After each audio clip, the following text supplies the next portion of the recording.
Okay, so this was a particularly fun one to build, but what I did was I took the drawing, numbered my pins, and obviously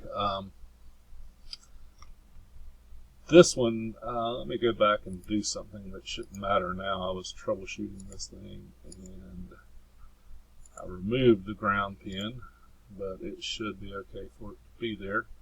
So let me add the ground back. It defaults with the ground, so you shouldn't have any problems with that particular problem. I'm just going to put it out here to the side.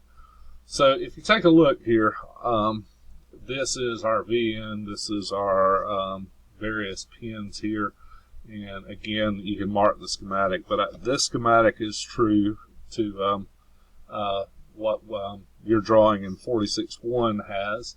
And if you take a look, I've got 12 volts coming to VCC. I've got reset tied to VCC.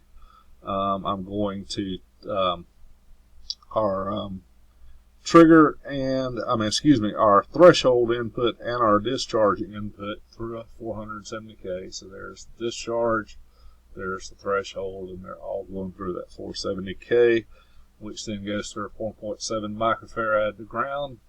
Also coming over to our trigger, we're going through a 10K back to 12 volts, and coming out of our control with the 10 nanofarad, which is the same as a 0.01 microfarad, and here's our out. So I'm going to let you build this circuit because it's fun doing that and all. And if you take a look, one of the first things that it asks you to do is to calculate the pulse width, and I'll let you find that formula in your Paynter book. If you have any trouble, let us know. Then it asks you to look at pin 2 being your trigger, and I can hover over that with my mouse here, and it was telling me that. Why is it not now? Because it just doesn't like me apparently. So I'm going to remove this scope for a minute. Let me bring up that. Well, it's running very slow. I'm going to slow the simulation speed down. I don't know if that has to do with it or not, but let me go hover over pin 2 again. If not, I can click on it. Before it would tell me there was 12 volts there, but if not, I can right click on it and actually I can, where is view and scope? We go right here, maybe that's why. There we go. So there it is, and there's 12 volts. You can see right here we got 12 volts on pin 2, which is what you should have on your trigger. And it's also asking us, and maybe the output, I guess it was the output I was thinking of. And you can see in the lower right, when I hover over the output, it tells me it's 0 volts. Now, this is where it gets fun. It wants you to actually measure that pulse width. Now, this doesn't react the same way that the circuit in the real world, but finally, after a little wailing and gnashing of teeth, it figured it out. So one of the first things I'm going to do is right-click on our scope, and you see we're in the 100 microseconds per division. I can't go any lower than 200 milliseconds. That's 1/5 of a second, because 1,000 milliseconds is 1 second. So, but what I'm going to do is it wants us, the output's going to generate a pulse, and that pulse is going to have a width. And I'm going to go ahead and close this switch so it can be doing it. And you can see that the output is rising. Now I'm going to speed up our simulation speed so we won't be here till literally the cows come home. And this is eating up a lot of my processor speed here, but that's okay.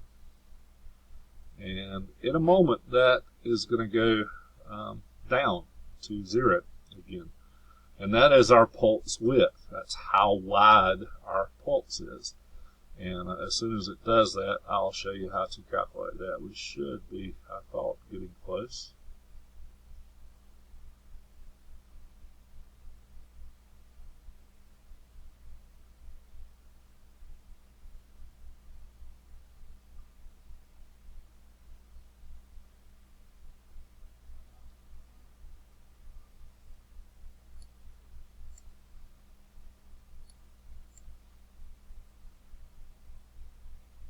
Oh, I'm still on the 12 volts. So let me remove that scope, and let's do this scope. And Now then, we're looking at the output. We were still looking at the 12 volts, so that did not work at all. But I'm going to go to properties, and I'm going to take this down to 200 milliseconds per division. Remember, that's time, that's left to right. Obviously, we've got no output, but as soon as we close the switch, we will. And it's going to generate a pulse for us, and that's the pulse when we'll measure the width of. So I was looking at the wrong thing here. And once that pulse goes back to 0, we'll have our width, and we can do our math. And there we go. So I'm going to hit stop up here. Now, we know that this is 200 milliseconds wide, each of these blocks, because it's 200 milliseconds per division. So basically from that block to that block's 200, that's 400, that's 600, that's 800, that's 1,000, or 1 second. So we almost started on the line, so I'm going to go 1, 2, 3, 4, 5, 6, 7, 8, 9, 10, 11, 12, pretty much. We didn't quite make it. So we are looking at 12 times 200 milliseconds, which is about 2.4, and that's dead on the money. But there's another way you can get it. This is your time base here. 126, this was a minute, I guess, in 26 seconds, 26.34 seconds, and 28.78. So again, you can do that math and get about the same thing just by hovering over this.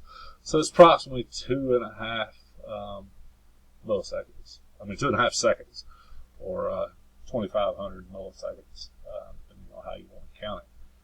Now, there's an error in your schematic that says change that 470, or in your drawing tutorial, change it to a 470. Well, you can't change a 470 to a 470 and expect there to be changes. But what it meant to tell you was to change it to a, I'll find it here, 220. 220K. And we're going to hit run. And let this bad boy run a minute and clear out. And again, I've got so much stuff open, I've become processor intensive. But we're going to close the switch again as soon as it decides to react. There, it already has. I just didn't see it. That's okay. You see the pulse, and I'm going to hit stop. Well, look at there, our pulse width changed. Again, it's 200, 400, 600, 800, 1200, close to 14, not quite maybe. Or we can measure here.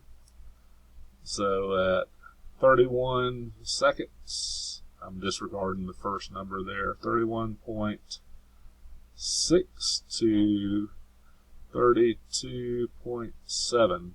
So that is about 1.1, 1.2. So again, about the same thing calculated, because that would be 200, 400, 600, 1.2. So maybe a little difference, not major. Let me make sure I counted that right. So we're almost starting here. So 200, 400, 600, 800, 1,000. Yeah, almost 1.2. A little less. So yeah, we're pretty well spot on.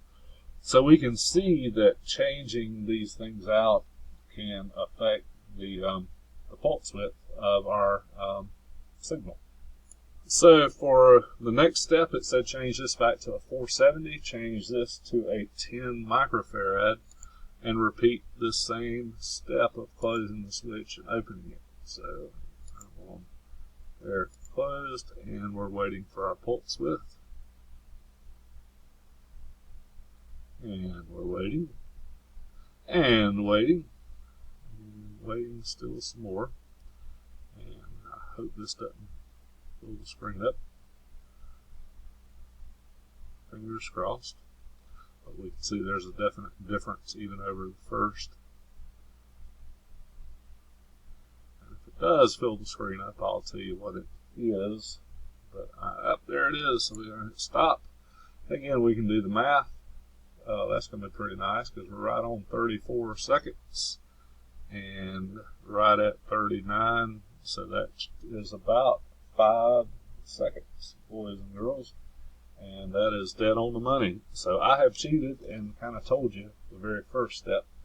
So I'm going to help you build figure 2, show you it, and we'll let you run through it as well. So this is part 1.